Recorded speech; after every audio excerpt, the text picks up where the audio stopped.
Welcome back, Red Spotters! Another show in the Red Spotlight podcast. I'm your host today, Alexis J. Soto, joined by Mr. Peter Martinez. And today we're going to discuss two new movies that are out in the theater. We're talking about A Quiet Place Part 2, and we're also discussing The Conjuring 3, The Devil Made Me Do It. All that and more here on Red Spotlight number 329. Well, before we get into the reviews, I think one of the big anticipated things to discuss is our return to the illustrious cinema, as they call it. This was the first time that Peter and I had actually returned to the theaters in person since March of 2020. So over a year. If you have told me a couple years back that we would be separated from a theater for over 12 months, I would have hit you by the side of the head, because no way in hell would anything keep me away that far. Only, of course, nobody could have anticipated a global pandemic of the one that we are trying to get out of right now. So, and one of the things that has really captivated my interest is people going to social media and writing down their experiences with going back to the movies. And I've actually been meaning to read this again, because it was actually, I feel, one of the best reviews written maybe in the entire history of film criticism. And I know Peter will recognize which one I'm referring to. It's a Letterboxd review of Cruella. This person's experience at Cruella, and I just wanted to read this to make sure everyone, just feels the moment that we're living in. So this is the review from Letterboxd from this person. 5 ladies walked into the showing late and spent a few minutes continually changing their seats and whispering loudly to each other. They finally got settled in, and then this kid started making noise. One of the women got up, walked over to the kid, and told him to, quote, "Please shut the fuck up." The kid's mom yelled at her and called her a, quote, "white trash bitch," and she yelled back and called her fat. And a major shouting match broke out. They walked out and continued fighting right outside. And at this point, half the audience had gotten up to watch them instead of the movie. I was sitting all the way in the back, so I was able to do both. And then I heard the sound of a taser. The mom tased the other lady twice. The mom stormed back into the theater, grabbed her child, she was still holding to the taser, and rushed out so fast. About a minute later, the movie paused, and soon after, the cops showed up. They listened to all our counts, and then the theater manager offered us refunds or just to go into the next showing. The movie was all right. The experience was unforgettable. Living in New York City is so fun. Best review of Cruella. That seems like America is back.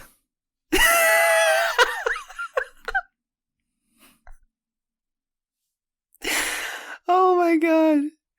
That was so much fun to read. I'm not gonna lie. That was so much fun to read. And, of course, we were not left out of an experience like that, Mr. Martinez. So we returned to our local Cinemark theater. And before we get off into that, I want to just know from you, what did you think being back there? How did it feel like? What did it look like? About everything all you expected? It did seemed pretty packed. Mm-hmm.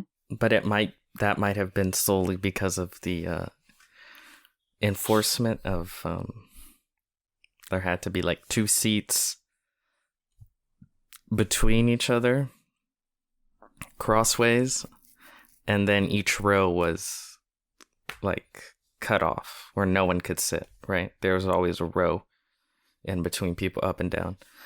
But even then, it still seemed there's kind of a lot of people here. More so than I thought there would be. We found out the hard way. Oh, yeah, we did. I was about to mention that. It's just, it's only the beginning of it. You wouldn't think that it would be packed by any means. Especially since I assume a lot of people are still nervous to do that, even if you are fully vaccinated, and a lot of people are fully vaccinated at this point. But because you hear so many and you read so many stories, and we talk about it on here all the time, that this business is struggling and has been struggling because of the pandemic. Like, you just don't expect it to be busy. You don't expect it to be caught unawares as we were. So we showed up there, and I really enjoyed. I liked how, it was all presented. There were, so many hand sanitizer stations. They had markers on the floor. They had really, I think, divided the lines. The concession line especially was, I think, the better one. But one of the things that I wasn't expecting to see when I walked in there was to wait in a line, period. That just wasn't the case, because usually when you wait for lines at this theater, it's to get into a showing. No, this was a line to just buy tickets, and it's like, that's not typical, and that also isn't what I was expecting. So we're there in line, and we're able to get our tickets to A Quiet Place, no problem. We walk right in, and immediately when we're, choosing our tickets, of course, I think they still have restrictions in place. So a certain number of the seats in the theater are blocked off. And actually, that may be one of the advantages of watching a movie in a pandemic, where your particular group or party of people are not forced to sit immediately next to strangers. So they do have some, I think the parties are all blocked off, which that's something. But as Peter was alluding to, it ended up, and it's unusual for people like us who frequent movies to just be caught unawares like this. But what ended up happening is, we had to wait basically 2 hours to go see The Conjuring, because we had planned to see a particular showtime, but it was sold out. And it's like, wait, what? It's sold out. And the other one was basically all but sold out. They had some unattractive seats, shall we say. Mm-hmm. So we had to wait 2 showtimes into the future to get our eventual tickets for The Conjuring. And it's like, well, I wasn't upset ultimately, and it was actually interesting to see the place busy, and a little bit heartwarming actually to see the place full of people and back alive, rather than just being a complete ghost town. Yeah. It definitely felt good to see that. To see film. Mm-hmm. People going to film. Oh, absolutely. On the rows, they have these wipes, or these wipe stations if you want to take them with you to wipe down your own seat. I saw some girl do that. She was telling her boyfriend to hold her stuff, her concessions, while she got those wipes. That way she can wipe down her seat. You picked up on this, first of all. The air conditioning did not kick in once the entire duration of either film. Nope. But it wasn't hot in there, at least not to me. That might have been because there was less people. Perhaps. Less people, less body heat. But I would assume that didn't kick in because of, filtration issues. I think it's more about saving money. Okay. That's true. Although, I mean, it is the hottest place on Earth.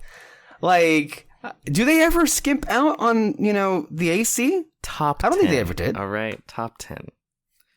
Well, they've never had to shut down for a year due to a pandemic before. Yeah.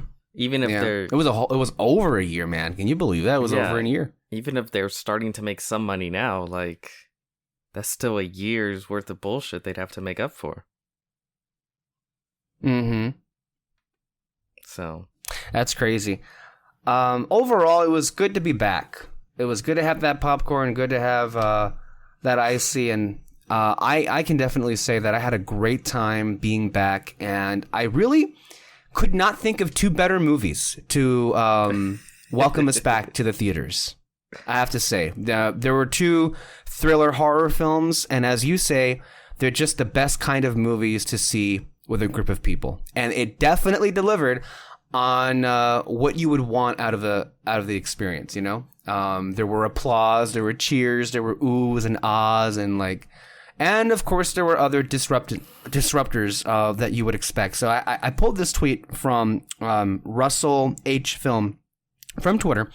And it was alarming to read because it kind of almost was exactly what we experienced when we watched A Quiet Place. So this is what he said. A Quiet Place Part 2. For the first 30 minutes, a bunch of teens in the front row kept talking and laughing loudly. Then a manager kicked them out of the theater, and everyone burst into applause and taunted the kids as they left in shame. The cinema is back, baby. Well, it wasn't that triumphant. The kids in this instance were in the back of the theater. They were very clearly teenagers that were just out of high school. They just had graduations all over here.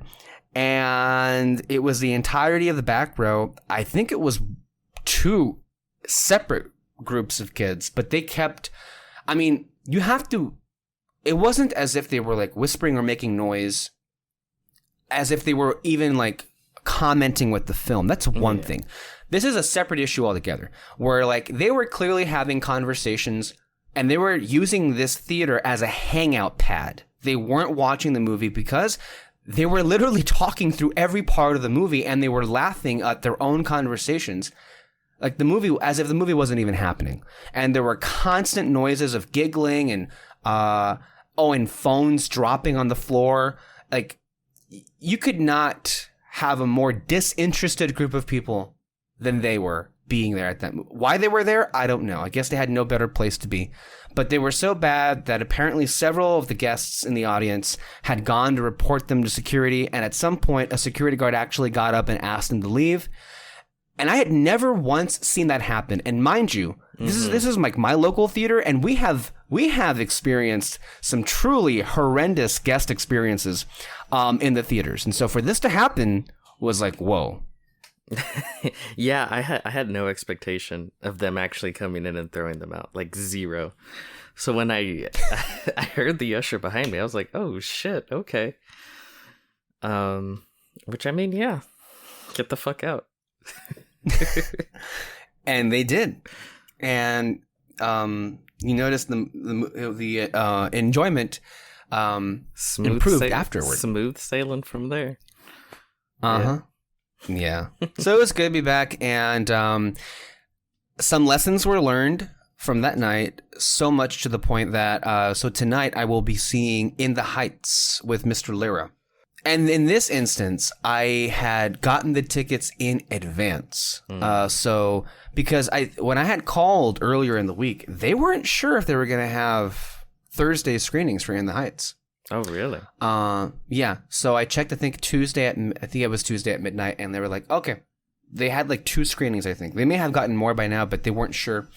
But I got them because it seemed like half the seats are not even going to be available to be sold in the first place because of restrictions, right? Mm-hmm. So rather get them early instead of showing up there and risk having no seats left. So... And I assume, Mr. Martinez, you will see In the Heights at some point, although you will not be on our show next week. You are evidently fleeing the area for some mysterious endeavor. It's not like I have insider knowledge about what's about to go down, and I'm seeking refuge.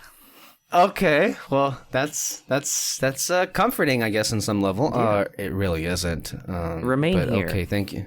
Okay. I mean, I didn't plan to leave, but I hope to have Mr. Lira and Ms. Moreno, Is she in your place gonna next see week. it in a theater? This is Lin-Manuel Miranda's number 1 fan. Like, That's right. Is she going to see it in a theater? Like, what kind of question is that? Yeah, but she's been pretty dicey about COVID and all that. I don't know how she's feeling about going to a theater right now. Ms. Moreno is our lovely benefactor in giving us the premiere access on Disney+. She did not pay for that on Disney+. She went to go see Cruella in the theater. So really? If she saw Cruella in the theater, then she will definitely see Lin-Manuel Miranda's Passion Project in the theater. By the way, isn't it so funny? Kyle magically found the time to see Cruella and In the Heights, but it just just couldn't for these other 2 films. That seems to happen a lot. I don't know what's going on. The situation is funny, I will grant you, but in the interest of fairness, from the information, why do we need fairness? from the information that I have been told, because if I don't say anything, then he will get mad at me.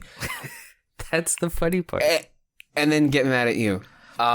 He was busy at work. Yes. That's crazy how that happens. All the time. Yeah. But there... It just always perfectly lines up. Yeah. New Disney film? Oh, shit. I magically am not working now. Oh, fuck. This other film came out? Double shift, guys. Sorry. I don't know. The stars are all aligned for him, I guess. I don't know. Well, Peter, it's not as if you weren't asked to come with us to see In the Heights tonight. Yes. You were. Yes, but you're not available. Deliberately, I will not risk my health to see Lin-Manuel Miranda dance.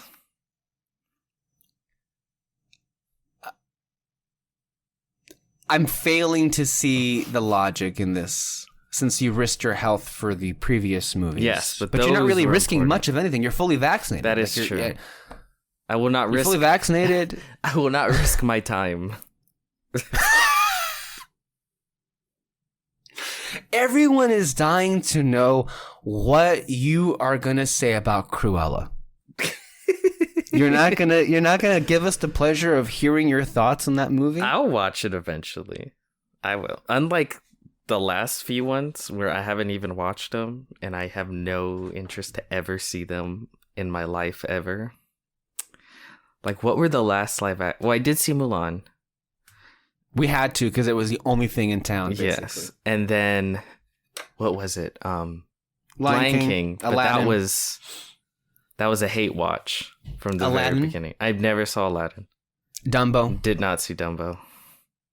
Those are the last couple of ones. Yeah. So this one I'll probably check out, but like, I'll be honest. I'm probably gonna wait until that shit drops for free. It's just a horrendous track record. I don't mean to harp on this, but like, look at what we have here. So Mulan was aggressively boring. Mm-hmm. I fell asleep watching Aladdin for the first 10 minutes, and then Lion King is perhaps the single worst movie I've ever seen in my life. And it's like the highest praise for these movies, where it's like, it's not that bad. It's degrees of, it's not that bad. And it's like, yes, you're the biggest studio on the face of the earth. You're able to hire the greatest talent alive, known to man. The bare minimum doesn't impress me. Where it's like, the costumes are really nice. Okay, I guess. What's her name gives a good performance. I know. I've seen her give good performances before in better films. I just haven't seen any of these films come out and be like, yeah, this is why this film should exist. I'm glad it exists. Who knows? Maybe that Little Mermaid remake will be the one. I'm dreading that, along with everything else at this point, honestly. Okay, well, we're going to go ahead and get on to the reviews. So at this point, Mr. Martinez, on his phone, will bring up the Letterboxd app. And the first movie, as we did with our experience, would be Quiet Place. Part dos. Okay. Directed by John Krasinski. Silence is not enough. Following the events at home, the Abbott family now face the... The Abbott family. The Abbott family now face the terrors of the outside world. Forced to venture into the unknown, they realize that the creatures that hunt by sound are not the only threats that lurk beyond the sand path. Boom, boom, boom. Starring Emily Blunt, John Krasinski, Millicent Simmons, Noah Hupe, Cillian Murphy. Directed by Michael Bay. Okay. Yeah, he wishes. This is way better than anything he's ever made. What are you talking about? Directed by Michael Bay. Come on. I really liked it. I think my biggest takeaway from the film is it cemented, like, that Krasinski kid, he can direct. He can write too. He can write, but the thing that stood out most to me was like the direction. He can direct, right? Like if I heard like John Krasinski is writing the script, I'd be like, okay, kind of neat. But if I'm like, oh, John Krasinski attached to direct, aha, I really like that. Mm-hmm. I think he's really shown a knack for it. I think he's very, very good. I think it's pretty amazing how, we saw the first one and it was good. And the second one is very much a continue. It's very much a part 2. They, because sometimes people just apply part 2 to sequels and it's like, this is kind of like a whole different thing. I don't know if it's like, but I think part 2, I think it's like the same story that was cut in half. And now it's like, okay, this is the second part. Yeah. And this very much feels like that. Like a straight line continuation from the first one. But that's like 2 hour-and-a-half movies of just straight tension. And that's hard to do. That can get very old. It's like, well, we've already seen the monster. There's no mystery to what's going on and who's, why can't you make any sound? All of that's been kind of explained. So it's like, okay, can you still maintain that fear, that pressure, that tension? And he proves very easily in the very beginning, yep, he's got it. He's got it in spades. This, again, I wish that it could have been a packed house, like completely, because despite it being a very silent film, it's one of those films that I think is really fun to see with an audience. And I do think that this film is best seen in a movie theater, because it can get very loud and it can get very quiet. And the sort of wide range that happens with that keeps you on edge. And when it does get loud, it really hits you. It vibrates the room. Oh, yeah. And it works really well. So, yeah, I really enjoyed it. It's a good film. First, on the offset, I want to say that both A Quiet Place Part 2 and Conjuring 3, the films that we saw on this day, they could not have been better films to go back into theaters because of the very reasons you just said. Primarily because of audience reactions. And they do very much enhance how you feel about a movie. They can, very much so. I don't think I would be so high on both of these movies, actually, if it weren't for the experience that I had watching them with people.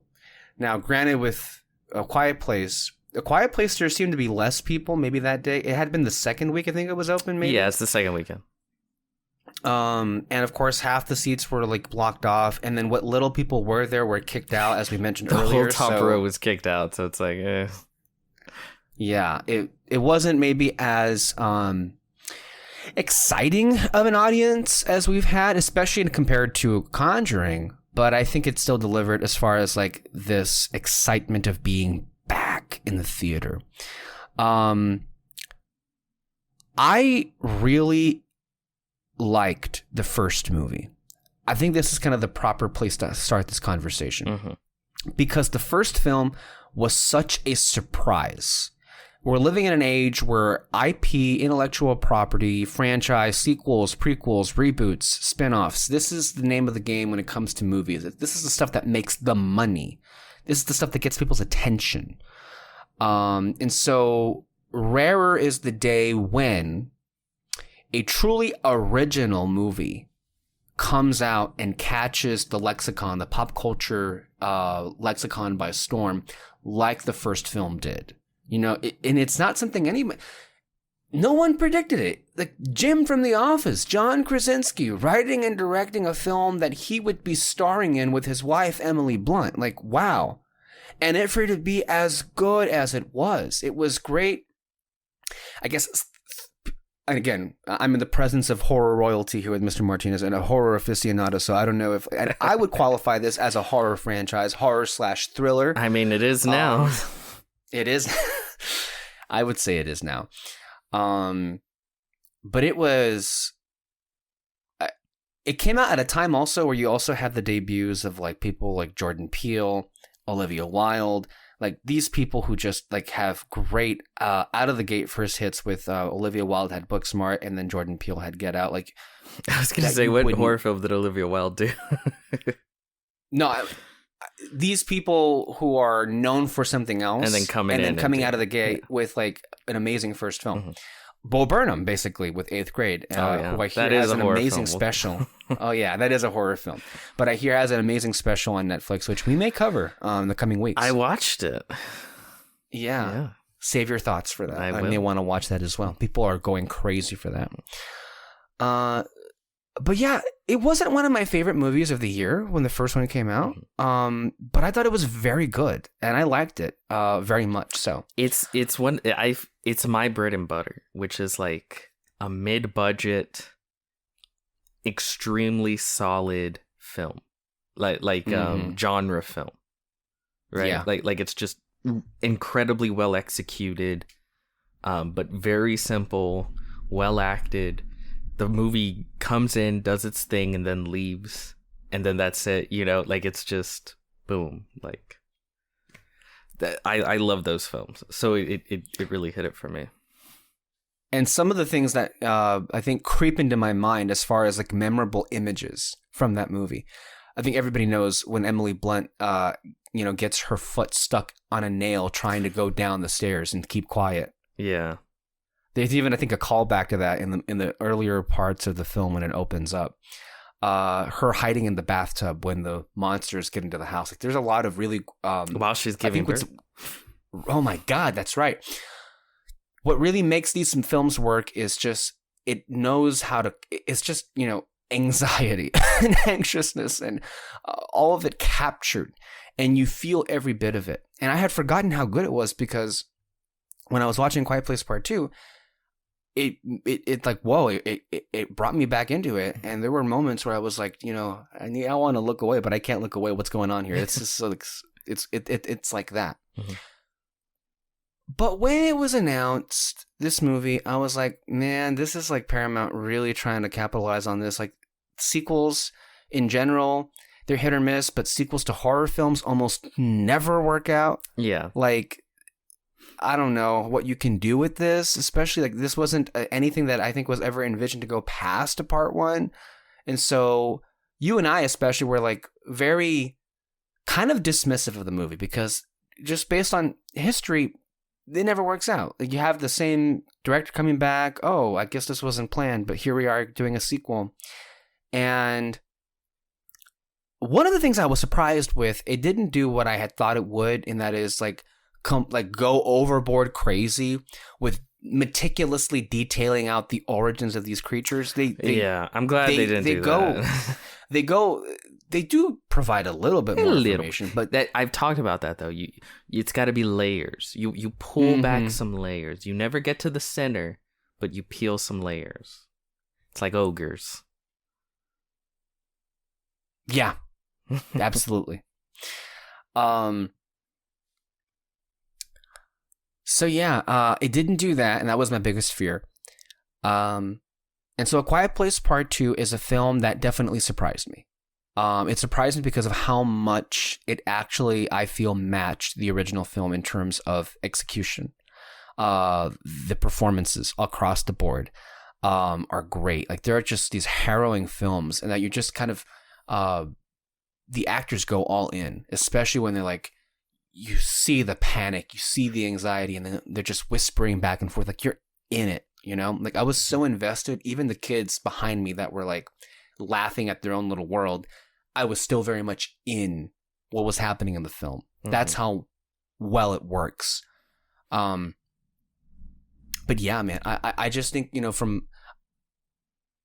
I was really impressed, again, with the sound design, with the amount of times they're just able to make you feel so anxious. And what I also noticed though was, and this may be, and I was wondering while I was watching this, how well this would work all the way toward, the movie.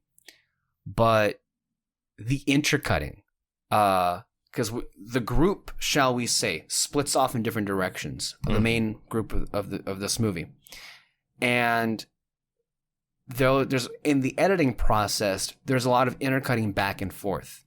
And so I walked away feeling, wow, that was actually a pretty good job of using the intercutting to actually build even stronger suspense. Yeah. I think the first time I really noticed that technique is with Christopher Nolan, where there'll be two separate situations and they're both like ramping up tension at the same time. And you'll have his soundtrack. That just sounds nothing like Christopher Nolan's soundtrack. But it's like ramping and ramping, and it gets higher and higher and higher. Where there'll be two sort of intense situations going on at the same time, and they intercut back and forth. And then they all, blow up and coalesce at the same time. And then that's kind of the first time I saw that. He obviously didn't invent it. It's probably, but first time I noticed it. And then, John Krasinski does that here, and I think it works really well, because a lot of the times it feels like, okay, well, they're kind of, what each sort of group is doing has nothing to do with each other, but then they will sort of, when they hit their the tension climax, they interact in ways that you're like, oh shit, there's the connection between those two, especially like in the very third act, like the very, very end. No, it's really good. And like I said, I agree. I'm glad that they didn't just like, these are the aliens, their names are the Zorbsmorphs, and they hail from the planet Xylon. And then just like, oh god, no, the way they do it, again, really good, really creepy. Spoilers for like the first minute in the film. It's just like regular everyday Americana, and then they see the like an asteroid starting to hit Earth, and like they're like, oh fuck, like what's going on, like everyone starts slowly freaking out. And again, in the theater, you can really feel the rumble of like, oh fuck, like something's coming. And then that's all the real explanation you get. But there is something I noted to you, which I thought was interesting, is these fuckers don't eat people. Yeah, they just kill them. And I picked up on that too. What assholes. I know. Like, I thought like maybe once, just like a little nom chew on them, but nothing. Like dinosaurs, like they kill because they need to eat. Mm-hmm. Or they feel threatened, or so right. You could say like maybe they kill just to kill you, and then sometimes they eat you for food. But here it's just like, someone made a noise, I need to go fucking kill it. And it's like, these are some psychotic ass little creatures, or not little creatures, but like shit. I thought that was interesting. Again, will that be explored? I don't know. I guess I want to ask a question about that. So let's go ahead and for those that were listening, this is where the spoilers are going to come in. All right. So for this review, the film opens with a terrific opening sequence of how this all went down. It was. This is one of the ones where it made me go like, whoa, Krasinski's got it. Like, he knows how to stage this. And I thought it was perfectly executed. What's great, though, because, and the reason for that is, on paper, that scene can be really fucking boring. And be like, why is this here? Just cut it out. It can also be overly long and overdone, Mm-hmm. But it all came down to the framing and the directing. And again, creating that tension throughout the whole scene until it explodes. And again, that comes from good direction. So I think that's important to point out. Go ahead. In that sequence, we do see, I believe, what is supposed to be interpreted as the arrival of these creatures via comet, meteorite crash. Like, I guess like that's all that we're given as far as an explanation, is that these things just come out of nowhere from space, right? That's it. That's basically it. And as you were saying earlier, all they do is fucking kill. They don't even eat. And it's like, what the fuck, man? Oh, I did find a plot hole though. Oh, I love your plot holes. That sounded wrong. I'm sorry. It's a regular Kyle Lira over here.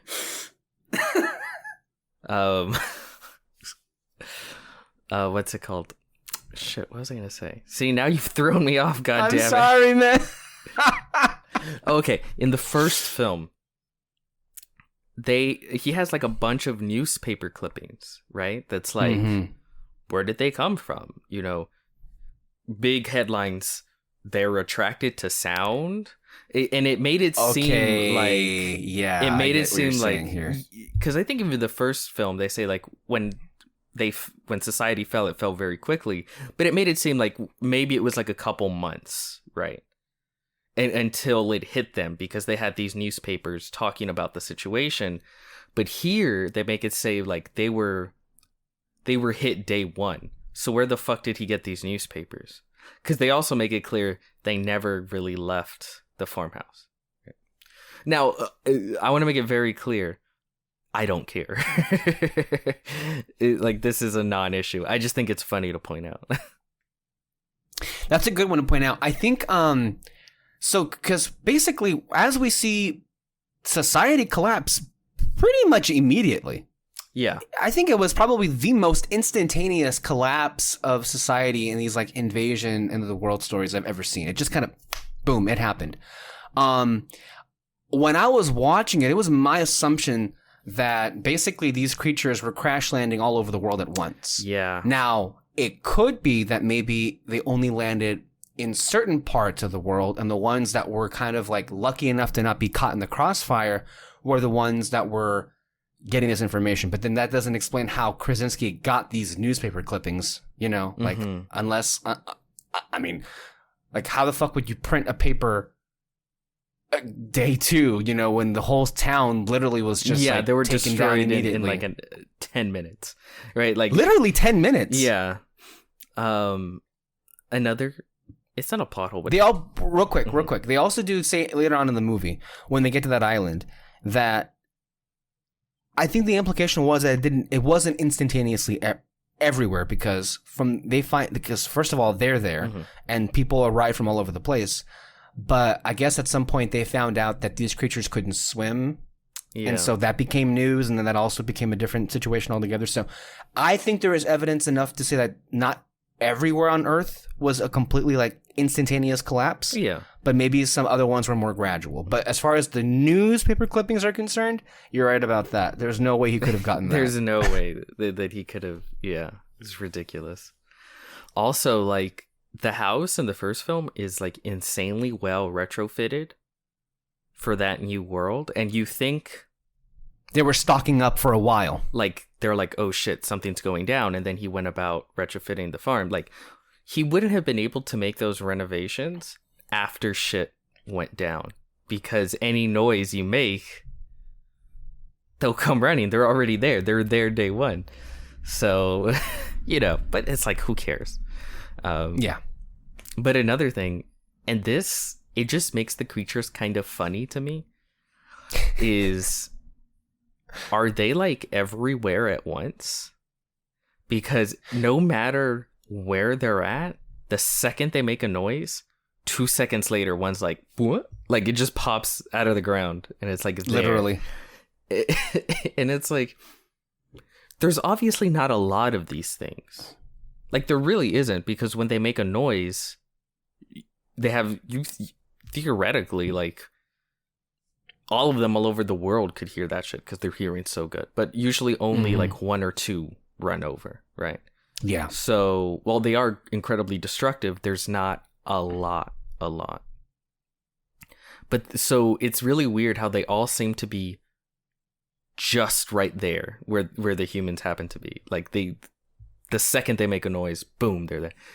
So they should at least have it where it's like they make a noise and they're like, there's actually been none around these parts for a while, but they're gonna be coming, so let's get out of here. Instead of it kind of feels like a cartoon. Where it's I can see that. Yeah. And I was wondering the same thing. It's like, man, it really doesn't take much for these guys to just like run over. Yeah. You know? And maybe it's just like, you'd think, considering how good they are at hearing, in most cases, when, somebody trips or makes a noise, only one of them comes over. I think maybe it was in one instance in the film where several of them came over because it was loud enough, right? But like, you think if their hearing is so good, why does only one of them come over? Wouldn't they all hear it? Yeah. But see, that's what leads me to believe that there's actually not a lot of them. It's not, because you never see like more than, I feel like you don't see more than 2 on screen at the same time. No. Yeah. I don't think. There was one instance at the pier, which was a great sequence. That was that one was really good. Real scary too. Mm-hmm. But that was, I think, 2, right? Not 3? It was 2. Yeah, it wasn't even 3. I don't think you've ever seen more than 2. So no. If they hear so well and they run so fast, the second you trip, they'll be on your ass and T minus 2.5 seconds. You would think if there was a lot, like 50 would come running into that vicinity, but because no matter where they're at, only one ever really runs. That was the one exception where 2 came. You have to think like, fuck, is there only like a handful of them? Because if there is, that they could wipe them out pretty quickly, don't you think? Utilizing the hearing aid. Mm-hmm. But no. Yeah, just these are just things that you think of when you're watching the film, right? But they really are like, they're very swift killers, and they just move on to the next thing. Yeah, they don't give a shit. They just pow pow pow, and I'm like, damn. At least have the decency to eat me. If you're gonna be, and like they do it in the most asshole-ish way. Like they will just knock your, like it looks like they're running. It looks like a Black Friday sale. Like they're running. Oh my god! And they're just like knocking people the fuck into walls and shit. Yeah, these are some rude ass aliens. I don't know. Yeah. I also. It was interesting because I guess it wasn't. I mean, it couldn't have been explored because we were nowhere near water. But one of the big revelations in the film is that is their weakness is water. Mm-hmm. Which kind of reminds me of The Walking Dead almost, because that's where the zombies couldn't come out there. With water. The only season of Fear the Walking Dead I ever saw was the first season. That's how it ended off in their cliffhangers, that they got on this boat and they left. I guess they didn't stay there very long. I didn't see how that series ended, and it's still going apparently like 6 years later.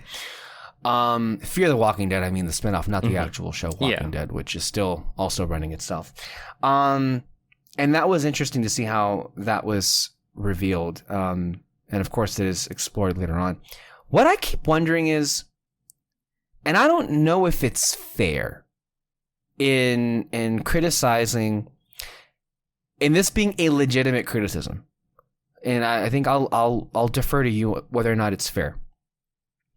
But the entire time I'm thinking, now I get that it's difficult to an extent, as far as, and I also am not aware of at what stage of development the first film, what year it had been in. But the whole time I'm looking at these creatures, I'm thinking Demogorgon. Oh, yeah. From Stranger Things. Mm-hmm. And like, I'm wondering, like, how fair is it to criticize the team here for what looks like to be almost a complete ripoff of those creatures? Let's be honest. Not entirely. Let's be real. Creature design has not evolved that much since Alien. Yeah. Everything has kind of been a spin on Alien.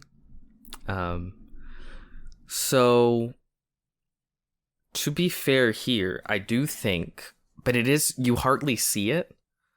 Mm-hmm. But the interesting, cool thing about the design of these creatures is the head. The way it, like, portions of the head sort of like lift up, and like the whole head is basically like a giant ear, like, and it like points pieces of its head trying to hear what's going on and stuff like that. Like, that stuff is cool. But you mostly just see them as blurred, giant, long-armed things. But that's the thing too. I think if it was directed not as well, I'd be like, don't care, about these creatures. But because it is directed well, and again, the tension, I'm like, oh, fuck, these things are scary. I don't want to fuck with these things. Yeah. So I think that helps. I like the emphasis on the actress. What's her name?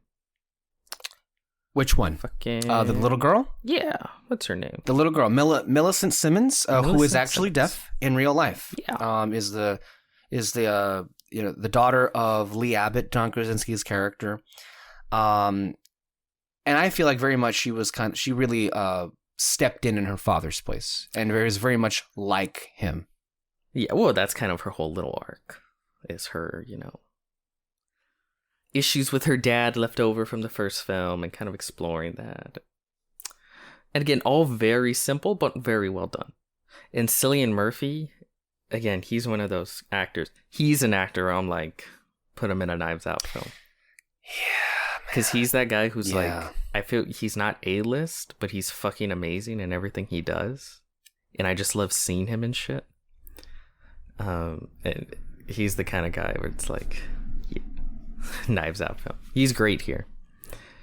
You know who I feel bad for because fuck, they never do anything with him. Is goddamn, I'm gonna butcher his name.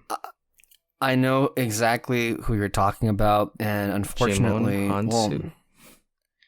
we have difficulty sometimes with names, right? Mm-hmm. You especially have difficulty with names. Yeah, I'm bad. Well, we're remembering them. The one that's bad at pronouncing any names. If there's a name, Kyle, I don't know. Kyle is the worst at pronunciating any names. Like, there's always like, you say Tambor, he says Tamber. Like, it's just, that's kind of how it happens to be. It's the British in him. No, he's not. I think it's Jimon Hansu. Or Jimon Hansu. He has been, he's a really good character actor in films like Guardians of the Galaxy and Shazam, among others, of course. He's been in other projects. Has been in a million things, and he's always that, like, side character, where he's only comes in and he's only there for a short amount of time. But he does a really good job, and they always either kill him off or underutilize him. And I'm like, I feel like he's never given his due. And I saw him in here. I was like, oh, sweet. Maybe he'll become a new main character.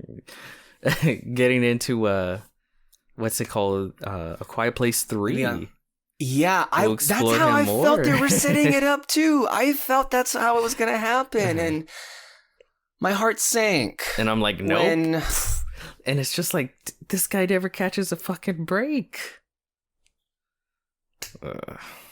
He's such a good actor. He needs to be in more things. Like, he was also in Captain Marvel, right? Like, but for like 5 seconds. That's what's so frustrating. He is in a lot of things, just not for very long. It's never for very long. He's just like sprinkled all throughout Hollywood. And it's like, take off the cap and tap it. He's a great actor. He has an amazing voice. Like, he needs to be having more work and more substantial roles in this. Like, he can't just be the character actor that just dies and is there to die and do nothing. He's not just there to say trailer lines for you guys. Come on. Because that's basically how he's used in fucking Hollywood. But no, he's cool. I like him. You know what I was expecting though? Because the push for this film was kind of going Walking Dead territory, where it's like, the monsters aren't the only thing to fear. The greatest monsters, man. I was expecting some what was it, Terminus shit? Mm-hmm. Was that cannibals? Yeah, when they hit the island, right? You were thinking that. I wasn't. I don't know why it didn't occur to me there. I was just thinking like, okay, when they get to the island, and to be clear, this island where there's basically a sanctuary where these creatures have not touched because it is an island surrounded by water. Mm-hmm. When we get there, I was thinking, all right, when is shit going to go?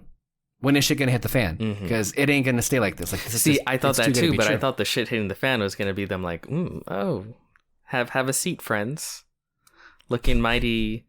a little thin. Let me fatten you up here with our special. No, the film didn't really do much with, I guess, what the marketing was saying, except for that one sequence with these But this, which by the way, they looked real creepy. These I guess these group of people that live on the pier, and you can tell they live there because they're all sunburned and their skin is peeling, and they've all kind of, I guess, deformed into these killing creatures. I don't know. I guess that was the only thing this movie came to, beside of course Cillian Murphy and his whole thing with he's becoming desensitized and detached because he's lost his family, and him helping out Millicent Simmons and Emily Blunt, who they were family friends before this event happened, as we see in the prologue. I guess him going out there, putting himself out there, is his arc of connecting with humanity again. That's perhaps the best example of what they do here. But as far as societies of people who are Walking Dead style threats, that's not really here. That's weird because there was an emphasis put on it. Especially when you get to Cillian Murphy, where he's you guys have no idea. The only people left aren't people worth saving. There was a real emphasis. And then you have sort of the young naivete of the daughter and being no, let's go get help. We can fix this, we can help people, and him sort of being the person that's there's nothing to help with, people aren't worth saving. And I thought they were both gonna kind of go through some shit. I guess they kind of do, right? Because you have those people on the pier, but then you have those good people. But I thought they would have just pushed it a little bit further, and you would have had the cannibal clan there. And then I thought, because this is what I thought was going to happen. They were going to be reveal themselves to be cannibals. Mm-hmm. And then right as they're time for some barbecue, specifically these two, that's when that thing hops the fuck out of nowhere, one of the creatures, and just starts attacking him. I thought that would kind of climax, but no, they played it straight. They're no, we're cool. Why didn't they just? Because they have that song Somewhere Over the Sea, but it's why didn't they just Beyond the Sea? Beyond the Sea, one of the best songs ever written. Beyond the Sea. Yeah, sorry, I forgot you're 100 years old. Yes, but why didn't they just record be hey, we're on an island right here, guys. Check us out, yo. Nightly campouts. Because it's a movie. And it's not real life. Probably, yeah. And it ain't as interesting. True. Overall, I really enjoyed the fight. And it's so fast paced. It's so well. It's a tight film. It's so well paced, the tension. And it's a 90-minute film. Again, so many films today, they're no, you don't understand. My vision needs at least 2.5 hours. Do not destroy or 4, my vision. If you're Zack Snyder.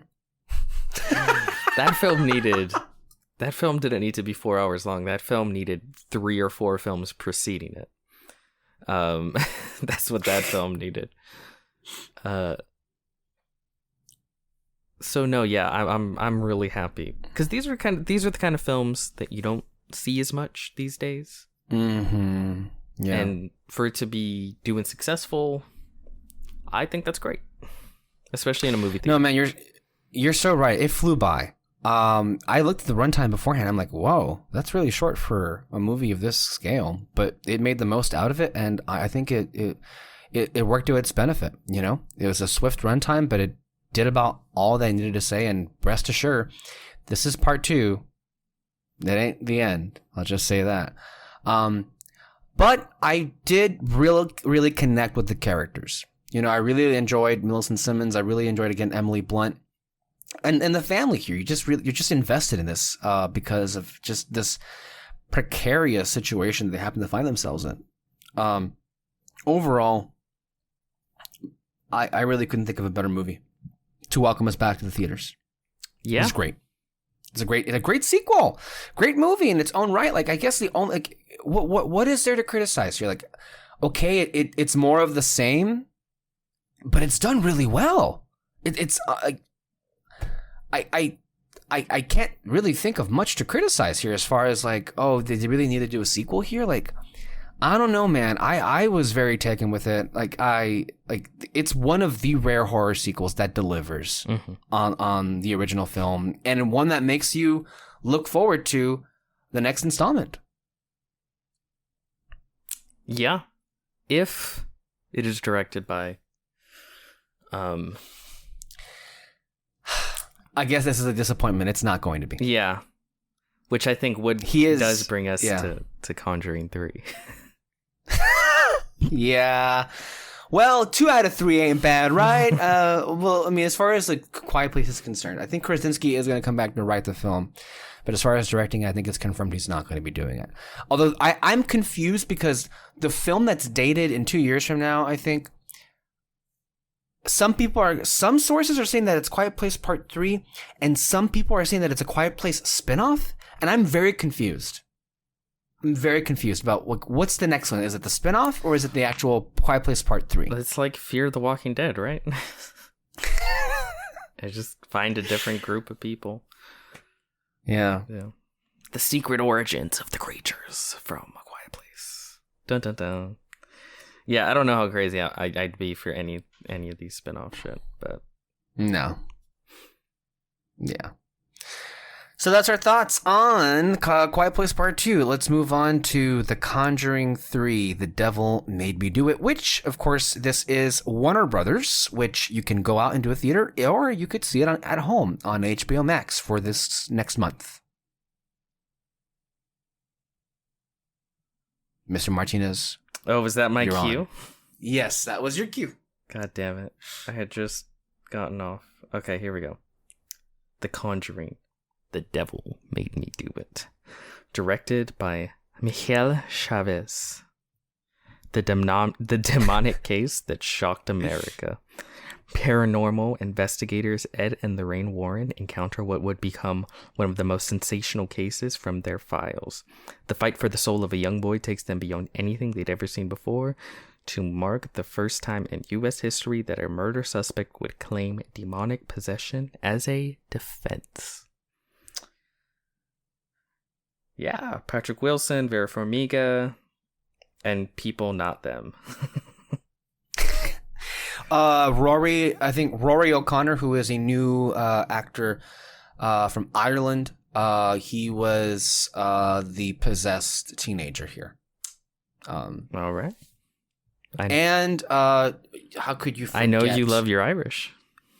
Well, the Irish people. No, I prefer the Scottish people, honestly. Agents of S.H.I.E.L.D. Mm-hmm. Well, don't forget Capaldi, Peter Capaldi from Doctor Who. Oh, yeah. He is a tremendous actor. But you forgot somebody I feel is very important to the ensemble. Well, actually, he's barely in the movie. He's mainly in the background for most of it. Who? But... oh, come on. I think he was one of the ones I pointed out to you almost immediately because I know that face. Julian Hilliard. Oh, the kid. I think it's Julian Hilliard, who plays the kid here. This has to be wow. What a great actor that I can just pick him up. He just has one of those faces you know. So Julian Hilliard, from The Haunting of Hill House. He played one of the young kids, and he also recently you saw him play Billy from Billy Maximoff on WandaVision. That's right. Was that him? Yep. Oh, wow. Great resume so far. Not bad for being 10 years old. He has more money at 10 than I'll have in my entire life. Good for him.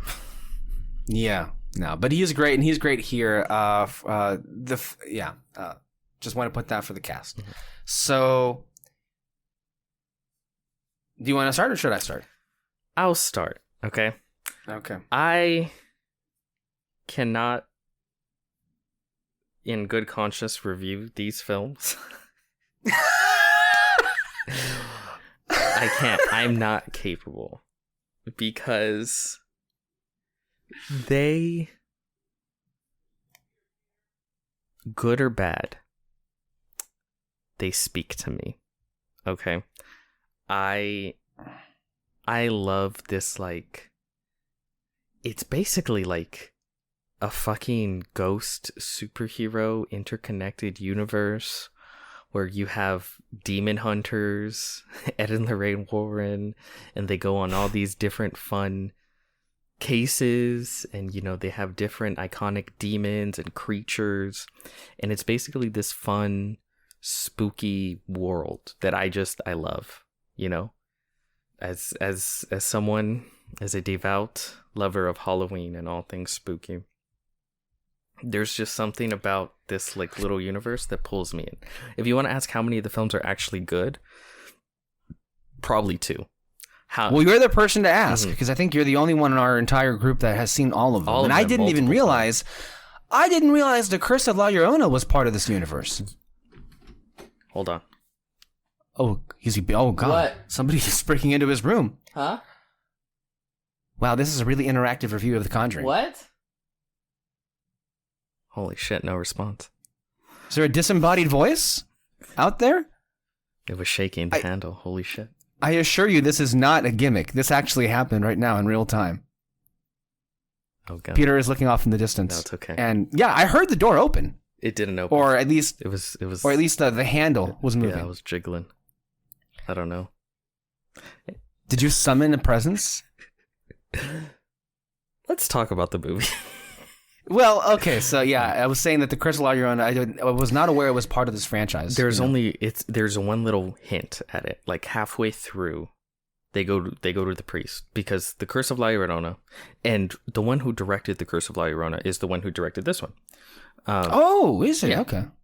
It's the Mexican. Come on. The Mexican. The Mexican. That's how we're going to refer to. Okay.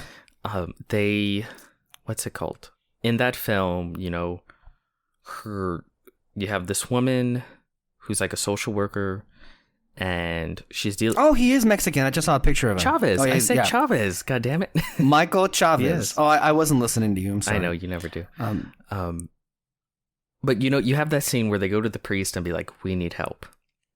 And the priest and then she kind of talks to the priest, and she's like, "You think I'm crazy, don't you?" And he's like, "No.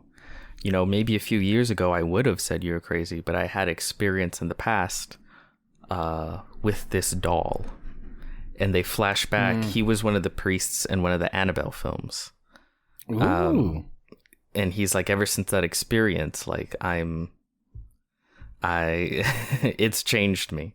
So then he puts them in touch with this other guy who's outside of the church, who's trying to help their family and the whole thing. Actually, I have a timeline for the whole. I'm just going to read it out right now. Yeah, you're the person, man. You're the expert here. This is the official Conjuring universe timeline. There's 1, 2, 3, 4, 5, 6, 7, 8 films. You have The Nun, which takes place in 1952. Annabelle Creation, which was directed by Shazam director. Let me look him up. You know what? Annabelle Creation is a good film too. I should say. I shouldn't say there's only 2 good films. That's a good film too. Did you only say there were 2 good films? Yeah. Well, let me see. The director of Shazam is David F. Sandberg. Yes. David Sandberg. Annabelle Creation is actually really good too. Then there's... And he also did Lights Out. Yes. And then it's The Nun, Annabelle Creation, which takes place in 1958. Then Annabelle, which takes place in 1970. The original Conjuring, which takes place in 1971. Annabelle Comes Home, which takes place in 1972. Which I don't know if I would say Annabelle Comes Home is like a really good film, but I think it's the most fun. I really like that one. Like, I really, really enjoy watching that one, Annabelle Comes Home. And then The Curse of La Llorona in 1973, The Conjuring 2, 1977, and then The Conjuring, The Devil Made Me Do It, 1981. Do you know anything about Annabelle Comes Home? Okay. Anything? No. Okay. No. The reason why I think that one's so fun is because it mainly follows the Warrens' daughter and her babysitter and her friend. While the Warrens are out doing a case, the daughter and the babysitter, they go in and they open, you know, their little room of like horror, their room of horror shit. Yeah, basically, like it's the collection. The collection, they unleash all of those things. So the whole film is like a haunted house where they're all going through the house, and you see like a bunch of like there's the wedding dress, which is a woman in a bloody wedding dress. There's a samurai ghost. There's another ghost called the ferryman, who like puts the it's kind of like an audition for spin-offs. Basically. But it's so fun. Like it's yeah. It's basically a goofy haunted house. There's a werewolf. Like, oh my god, it's it's up my alley. Again, I don't know if it's good, but I have a good time. So yeah, it's very hard for me to review these films because, good or bad, I just have such a fun time. Oh, and if you want to know which one I think is the best out of all of them, The Conjuring's probably the scariest, but I really like The Conjuring too. That one might be the best. Can you briefly run down your thoughts on all of these movies? Yeah. Did you say there were 3 Annabelle films? I didn't know there were 3. There was 3. It's the goddamn trilogy. Holy shit! Real quick, this may be a franchise we could do it to the table on. I haven't seen many of these. It would be fun to talk about them. Yeah. You have The Nun, which is maybe the darkest of the films. I actually enjoyed The Nun. Again, is it good? I don't know, but I really enjoy it because they go all in the spookiness factor, right? Like it's a borderline cartoon. Like there's cemeteries with fog rolling over, and you know, the architecture and just the atmosphere. I really like it. So I enjoyed The Nun. Annabelle Creation, good. David F. Sandberg, I really like him as a director. Annabelle, the one just called Annabelle, is probably my least favorite. So there's that one. The Conjuring, classic that started all, really good. Yeah. Annabelle Comes Home, I told you how good it is, I don't know, but I really have fun with that one. The Curse of La Llorona, not great, and I think it's the movie where the kids do a lot of stupid shit where I'm just like, fuck, just kill these kids already, you know? But there is some cool spooky stuff as well. The Conjuring 2 may be the best one. And then that brings us to Conjuring, The Devil Made Me Do It. And the only one that I've seen in that entire list of films is the original Conjuring. But let me tell you something. The original Conjuring film is one of my favorite movies of the entire decade. The entire last decade. And I think it was kind of like a gateway film for me to really get invested and actually grow to like horror films. Remember, for the longest time on this podcast, I would say I'm not a fan of horror movies. The Conjuring, along with Insidious, both of which were James Wan films, were the movies that kind of like got me to not just like take them seriously, pay attention, but actually enjoy these films. So I actually really love that first Conjuring. I don't know why I never got around to seeing the second film. It's really good, the second one. I hear it's the best of the franchise, honestly. So, and that's where the Nun is introduced in the second one. And then that's when the spinoff came off with that one. The whole thing. So, The Devil Made Me Do It. Do I think it's a good film? No. Did I enjoy watching it? Yes, I did. It had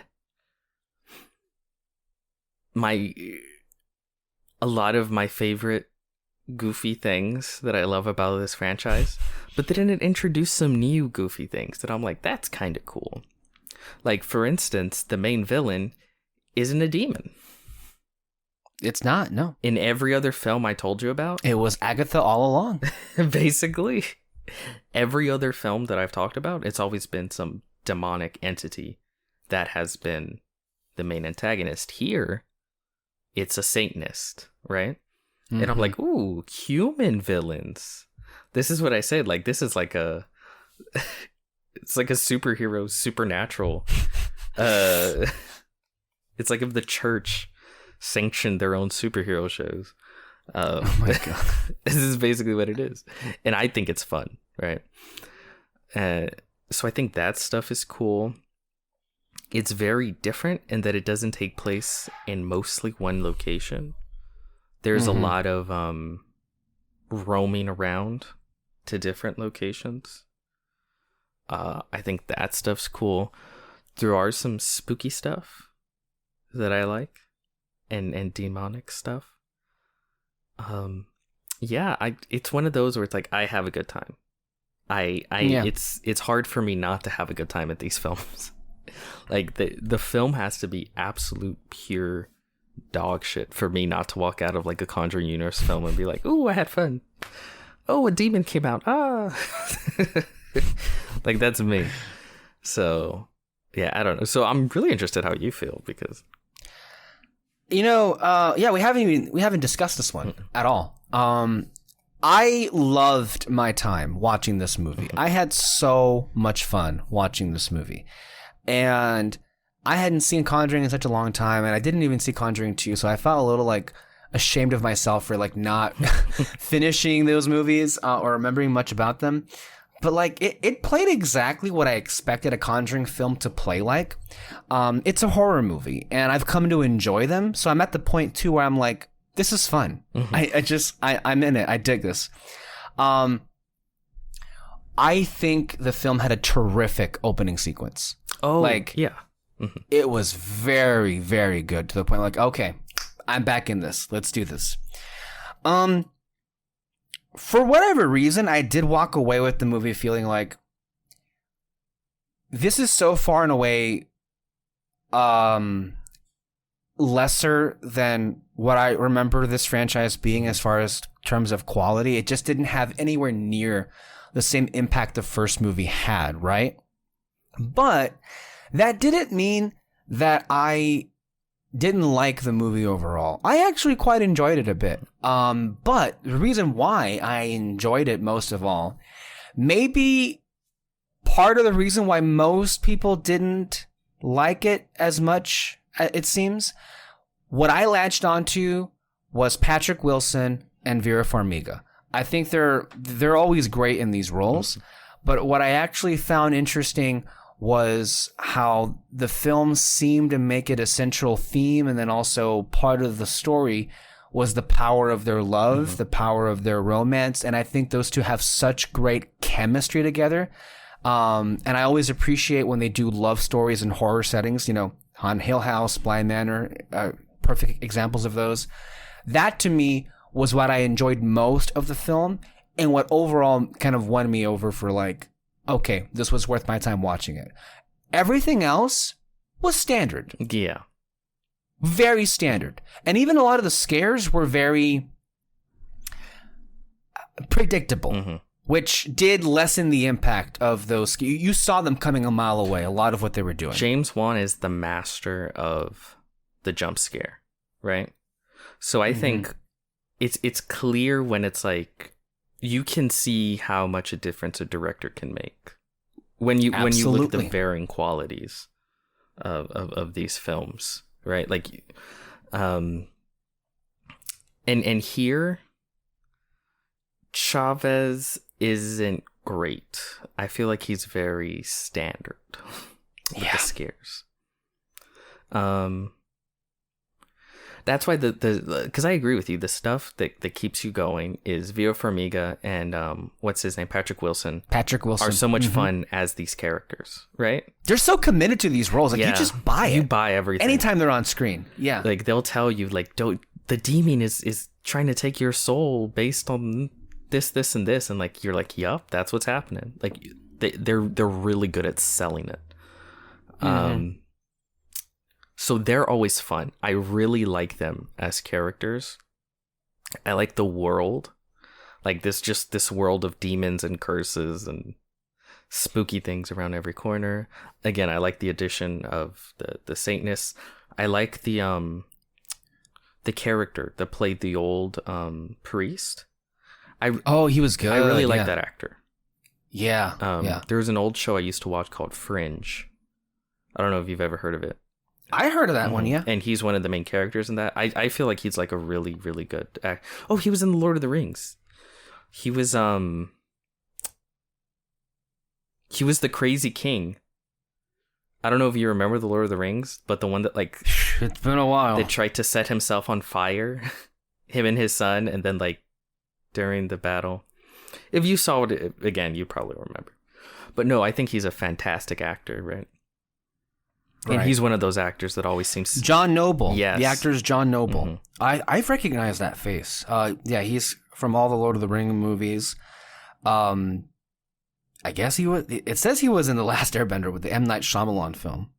Oh, fuck, I don't even remember. Holy shit. Maybe he played a voice. I don't know. Maybe. No, he was great. He was great in this.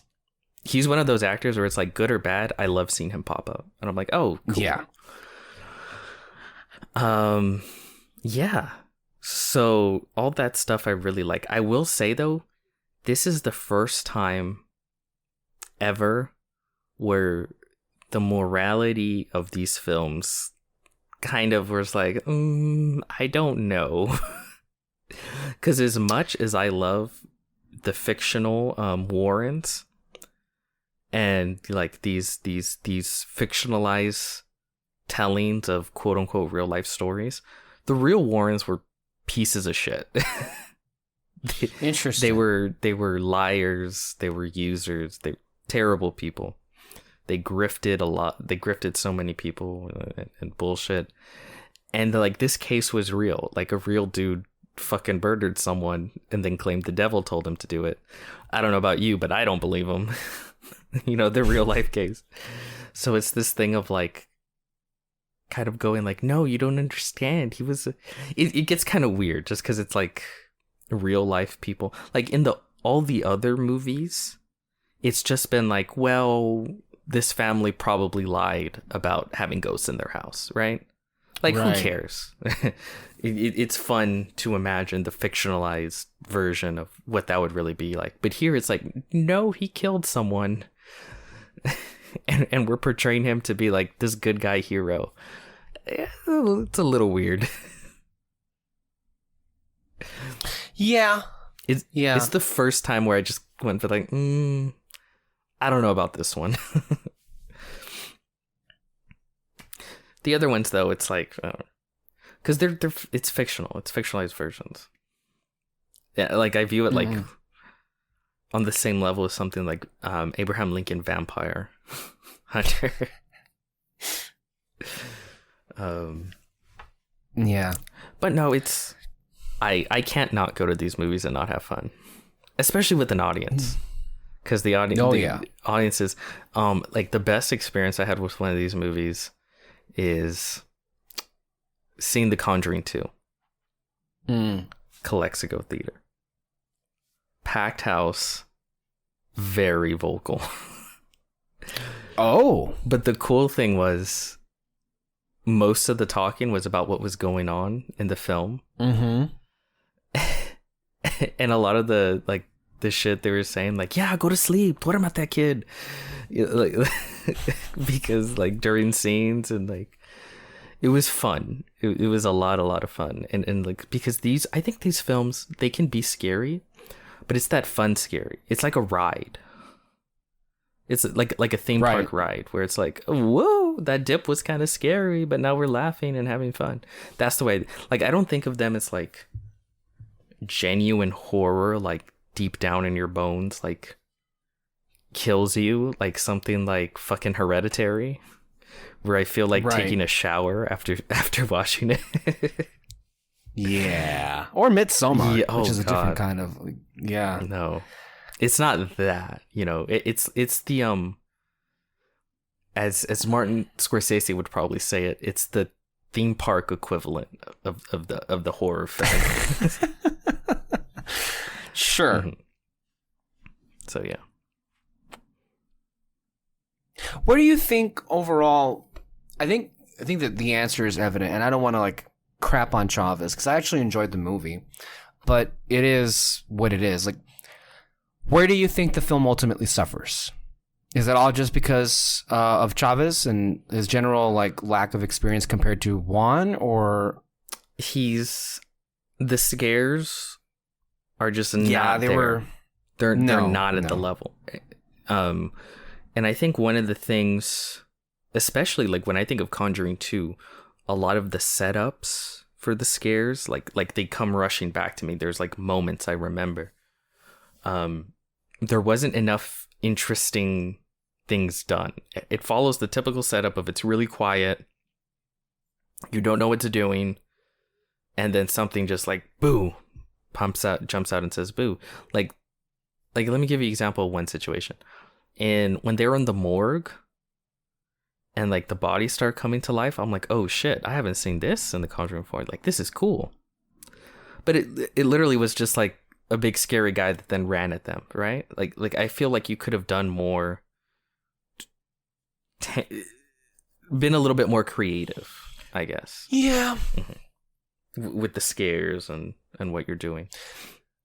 I think it's overall my issue. It's very standard. A lot of the stuff, as far as the execution, even of the third act, felt like, okay, I've seen this before many times. I've seen this before much better. It just felt very okay.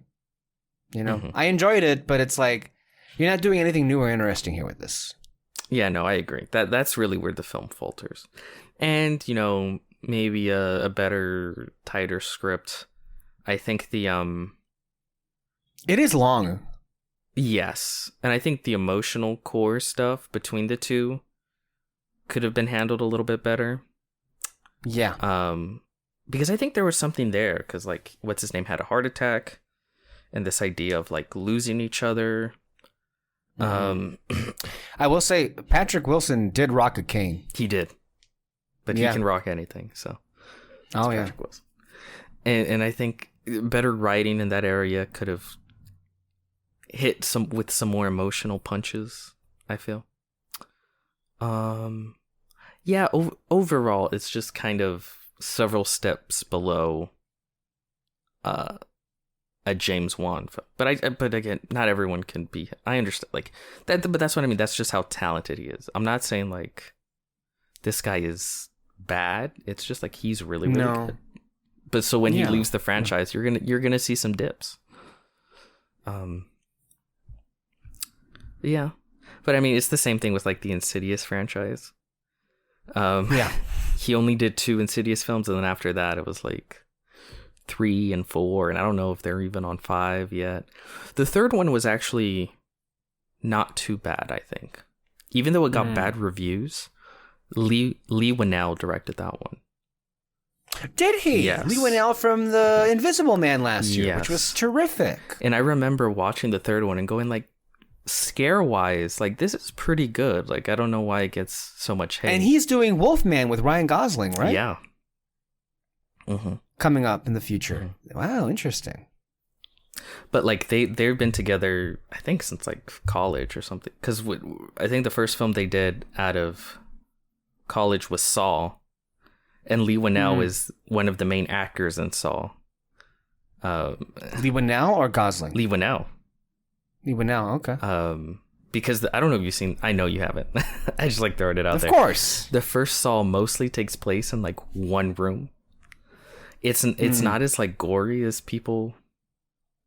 Like it takes until practically the third act before anyone saws off anything. And it's basically 2 people trapped, and they're trying to figure out what's going on. Why is this happening? And one of those people is Lee Winnell. He's one of the actors. So yeah, it was like a small budget. It's you see it all the time now, right? One of those small budget horror films. It hits hard, blasts people, the young artists who made it. It blasts their careers off in Hollywood and stuff like that. And then of course, talk about another franchise that just went fucking insane. Saw. They're like on Saw 10, fucking Spiral. By the way, I have seen every single Saw film. They 100% are worth watching, just for how unbelievably insane the story becomes. Like, you cannot believe how crazy, because the main killer, Saw, the guy, he dies at the end of the 3rd film.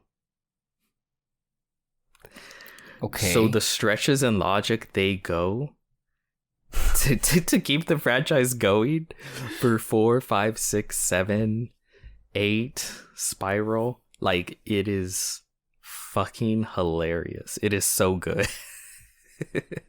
Wow. But yeah, I have fun with these films, good or bad. How do you think, now that you have 3 Conjuring films, where does this as a trilogy stand in the annals of great horror films? Now, again, with horror movies, can you think of many great horror trilogies? No, I don't think. Would you consider this one? No. I think the first and the second are really good, and the third one, it's almost its own thing. It's not even called The Conjuring 3 because they know, like, the first 2 Conjurings are pretty connected, right? And then this one is just kind of like, it goes off and it kind of does its own thing. And I think that's pretty explicit in the fact that they called it The Conjuring 3 and not, or they didn't call it The Conjuring 3. They called it The Conjuring, The Devil Made Me Do It. Yeah. But yeah, I can't think of like a horror trilogy. Okay, what about the original and its follow-up? So, for example, like Alien and Aliens. Oh, for sure. Like The Conjuring and The Conjuring 2 are fantastic. Yeah. I think that works. But because I'm the kind of person who I want every great horror franchise to go off the rails. Because I think you don't have a great horror franchise until you hit that 8th film and they're like in fucking space, right? Like you look at Halloween, the first one's great, right? And maybe even the second one's pretty good, and then just boom, it just shoots off into a million different directions. And the same with like Friday the 13th. Friday the 13th is actually interesting in that it kind of gets better as it goes on. And it really doesn't come into itself until like the 3rd or 4th film. But then it, of course, flies off the rails too. It kind of pulls a Fast and the Furious. You know how it doesn't really like come into its own. Get good until like the 3rd or 4th movie, and then some would even say the 5th. Fast 5. Not that I would know. Yeah, not that you would know. I haven't seen any. But it kind of does that. But yeah, I to me, your horror franchise is not a classic horror franchise until you have like 10 sequels where most of them are garbage and they just do insane shit. You know why I think I kind of like that too? It kind of reminds me of like comics, right? Mm-hmm. Where you have these characters and then like, did you know that at one point in the 70s, like Dr. Octopus married Aunt May? You know? Oh my God. You know, like, because comics have been going on for so long, there's amazing stories in there, but there's always like piles and piles of crap where like, what the fuck even is this? So do you think we're at that point with the Conjuring franchise? Like, what's next for the Conjuring franchise? Because it seems very profitable. It's among the most successful horror franchises of the last 10 years with how many movies they've been able to milk out. And people, you know, I can tell that when I was watching Conjuring 3, I was watching this with an audience that very much has a reverence for this particular series and an appreciation for these characters. So what do you think is next? Keep doing those spin-offs. Right? Yeah. Like I'm pretty sure I'll see a Nun too. There was another ghost like entity in The Conjuring 2 that was supposed to get a spin-off but hasn't yet. Called The Crooked Man. You'll probably get another Annabelle film in there. I think they'll continue with spin-off, and I think it'll be fun to see, like I said, new ghosts and new scenarios. And that what's cool is it doesn't have to involve the Warrens. Like the Nun has nothing to do with the Warrens. The second, do you think we're done with them? Do you think we'll see Farmiga and Wilson again? For sure. I think they enjoy doing it, right? Oh yeah, like good or bad, they love coming together. Was that your cat that just moved? Yes. I was having a mini heart attack because I was like, something just like whooshed past your backside, and I'm like, what the hell was that? And of course, it happened to be your cat Tootsie. So there we are. She's a demon of her own. But no, they're gonna keep making them, and they're gonna vary in quality. And I'm gonna watch everyone, and I'm gonna enjoy everyone. It's one of those things for me. It was the best of times. It was the worst of times. We got a couple of I think it was the greatest hits of movie reactions when we got there on Friday with these two films. Ultimately, I enjoyed my time. I ultimately enjoyed the film. Would I go back and revisit it? Maybe not, but I enjoyed my time watching it, and I enjoyed the performances for what they were. So, but I guess if you had to pick one or the other, if you had to pick one to go see in the theater, I would go see Quiet Place. But then again, a lot of if you're going to watch Conjuring, I would go see it in the theater with an audience anyway, I would say this. You don't have to see it, but if you're going to see it in the theater. Because that's where you'll get the most fun, the most enjoyment out of it. Yeah. Rather than on I don't think I would have enjoyed it anywhere near as I did if I just watched on HBO Max, I'll be honest with you. It wouldn't have been anywhere near as fun. Like if you watch it by yourself, it's like on the TV. Yeah. It's like, that audience reaction is a lot of fun. I forgot to mention, man, Cinemark was really pumping up that propaganda for the cinematic experience in those trailers. Yeah, that's so funny. Because they're like, would you really watch this film on a small screen, you dumb idiot? Come watch these great films. And especially... It was kind of aggressive. Oh, very. But I mean, I don't blame them. It's just... No, not at all. It's so funny. And of course, the two ones that they're selling big are In the Heights and Black Widow. Which I think makes sense. Because again, In the Heights, that's a very big... I really think people like music. And those big... I hope people will go out and see it, yeah. Mm-hmm. And then, of course, Marvel. Come on. Yeah. So, yeah. Yeah. What was it? Oh, one thing I wanted to say about what happened with Quiet Place and that opening sequence where they're at the baseball game and they see the meteorite about to crash and everything. What I really appreciated was that instead of like movie logic where people are like dumb as shit, like I was happy to see like they all recognized this is bad and like calmly just got the fuck away from there. Which one? In Quiet Place Part 2. I'm talking about when they're at the baseball game and they're seeing... Oh, yeah. Like, everyone was just kind of like, oh, God. And it's like, okay, let's go home. Like, let's... But that adds to the dread, right? Like, because no one even says anything to each other. They're just like, let's try and get home. Hey, can you... Game over. Can you guys try and figure out what's going on? Talk to your military friend? Like, yeah, no. That's one of the things I do like, because I know I was pointing out some like fun plot holes, but there's a lot of instances where it's like these characters aren't dumb, like they thought this out, and it's kind of like the anti-Alien Covenant, because Alien Covenant, that last Alien film, was the epitome of just like characters acting in the single most dumb way possible. They literally get on a planet they've never been to before, with no helmets or anything, and just put their face in like, let me breathe in. And it's like, why? Why are you doing this? You're not even gonna wear spacesuits? Like, I don't know. Yeah. Not to say that there aren't dumb moments from the characters, but I think for the most part, I'm like, oh, that's really neat. Like, they thought this through and they thought that. There are a lot of little moments like that. Yeah. Just want to point that out there. Well, overall, I enjoyed my time, as I said before, and it seems so did Peter, and we can't wait that it seems as if we've turned the corner now, and we can now provide to you on a more regular basis new movie reviews in films that are actually playing in theaters. In the coming weeks, we'll discuss In the Heights, Luca, which I had to remind David, and everybody forgot that movie's even coming out. Luca's coming out next week. On Disney Plus only, because it's not getting a theatrical release. The new Disney Pixar film, if anybody forgot about that. So. Oh, it's good. When does that come out? Next week. What's on Friday? On Disney Plus, yeah. Oh, shit. Yeah, okay. Can you believe it? No one's talking about it. I completely... Yeah. I thought that was still a while away. Nope. Oh, damn. Yeah. Are you going to watch it in the theater? That's sad. You can't, Peter. Oh, that's I just said right. That it's exclusive. Oh, fuck me. They really screwed over Pixar. Yeah. No, we've talked about this, but it's still... That's mind-blowing to me. I can go see Corel in the theater, but fucking Pixar... I know. Oh, well. I know.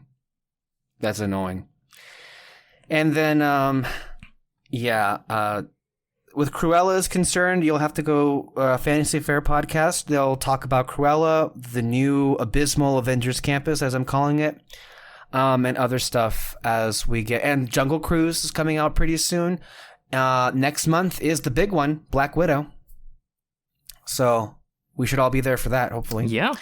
And then at some point, go ahead. Did you want to talk about Loki? If you got time for it, I just did a podcast with David and I got all my thoughts out there. But if you'd like to discuss it right now, by all means, the floor is yours. Throw 'em out. Yeah. I loved it. It wasn't it good? I really enjoyed it, man. Yeah. A lot of people are comparing it to like a lot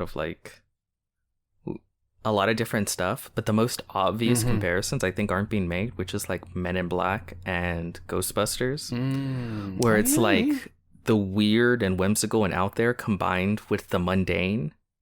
Yeah. Which is really fun to see, you know? And like I said, I talked about it on the trailer, right? Like I love the stuff where it's like, okay, here's every word you've ever said. Please sign here, you know? And there's like love it. There's like 20 other moments like that. The whole idea of like the timekeepers and all this, like it's so fun. It's so cool. The music is really good. Isn't it? It's really good. Visually, like the set design, the way everything looks, I love it. The character interactions between Loki and Mr. Wow, Mobius.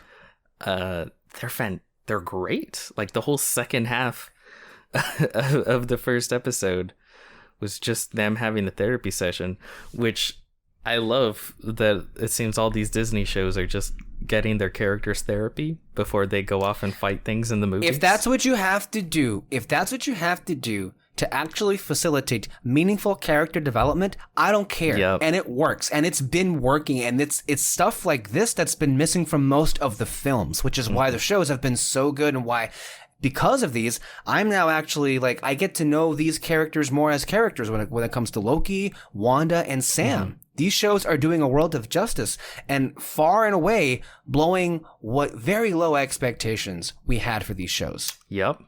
Like the first episode is basically hitting the ground running. Earthquake, guys, sorry.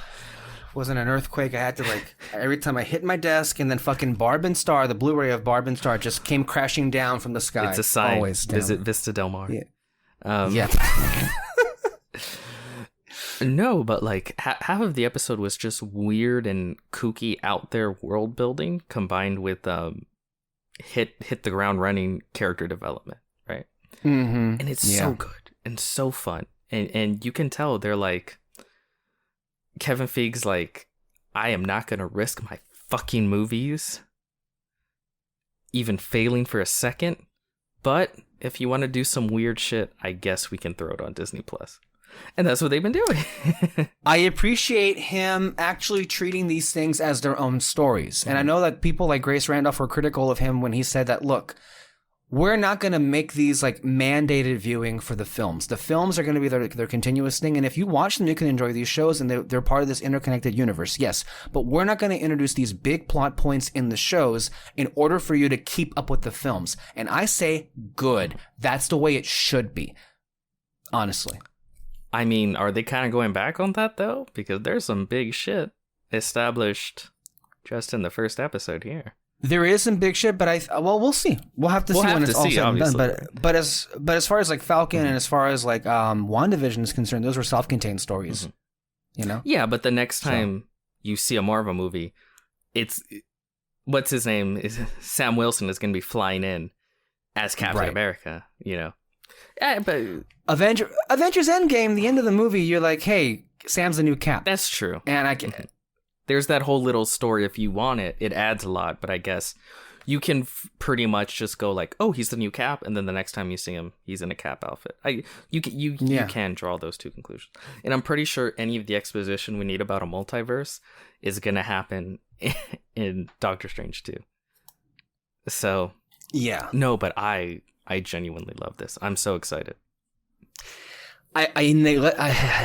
I don't know if I said, but I may have neglected to mention in the review that I did with David, we just released an episode called Glorious Purpose, which, that is the title of the first episode here. So if you want a more in-depth discussion on that episode, please check it out. We'll be providing weekly discussions for the most in-depth coverage of Loki on any of our podcasts, even though, of course, I mentioned the Fantasy Fair likes to come in at the last minute and have their season reviews. But we have the most detailed coverage. I neglected to mention this. The Marvel Disney Plus shows are pretty much, for me, the only reason to remain subscribed to Disney Plus. Oh, fuck. No, that's not true. You like The Bad Batch. Don't lie. I haven't been watching Bad Batch, actually. Really? I haven't been watching since episode 3. Not that you don't like it. I haven't had... I like the show. I just haven't. I think I've decided first.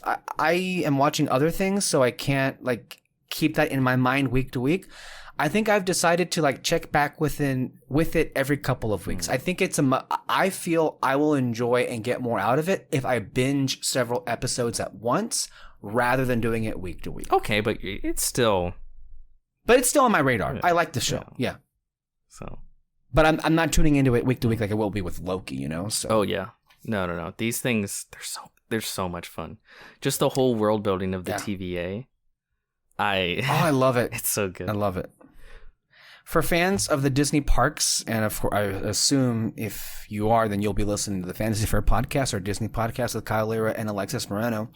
They did announce a new series on Disney Plus that will go. It's basically how they did the Imagineering story a few years ago, but instead as an overview of the park's legacy, this is going to be a series, a docu-series behind the signature attractions of the Disney parks, and I'm sure Ms. Moreno and Mr. Lira are going to discuss that in the weeks to come. So, just more content for us to review. And at some point, also, we will talk about our favorite movies of the year. It will happen. Of 2020. It will happen. I have a top 10 list, and I'm ready to rumble. I'm ready, and Peter is ready. Is the rest of the cast ready? I keep asking, and I keep getting crickets in response. Yeah. We at least need Kyle. And it's... Yeah. He just... And good news. I'll see him tonight, and I'll ask him. Let's see if what he says. He'll ignore you to your face.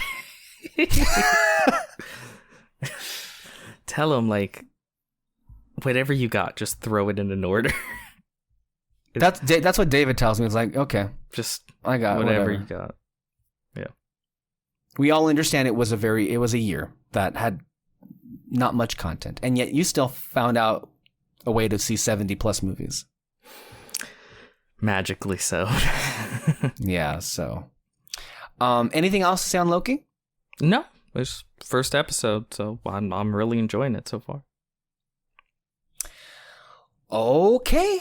Well, I think that's where we're going to go ahead and bring it to a close. As I mentioned before, Peter, unfortunately, will not be joining us next week. He is evidently fleeing the area for some unforeseen tragedy that will happen. So, and he doesn't want to tell us. So there is that. But assuming we all survive the coming event, the following week, or in 2 weeks, Peter will come back, and maybe he will have seen In the Heights, maybe not. But In the Heights, I'm hoping to have a show next week where we discuss it with Mr. Lira and Ms. Moreno. And of course, next week we'll have our recap of Loki episode 2, and so on and so forth. Thank you for listening. Thank you, Peter, for being here. A reminder, you can listen to our podcasts anywhere you listen to podcasts: Apple, Spotify, CastBox, iHeartRadio, Stitcher, anywhere, every single Sunday, sometimes on Thursdays.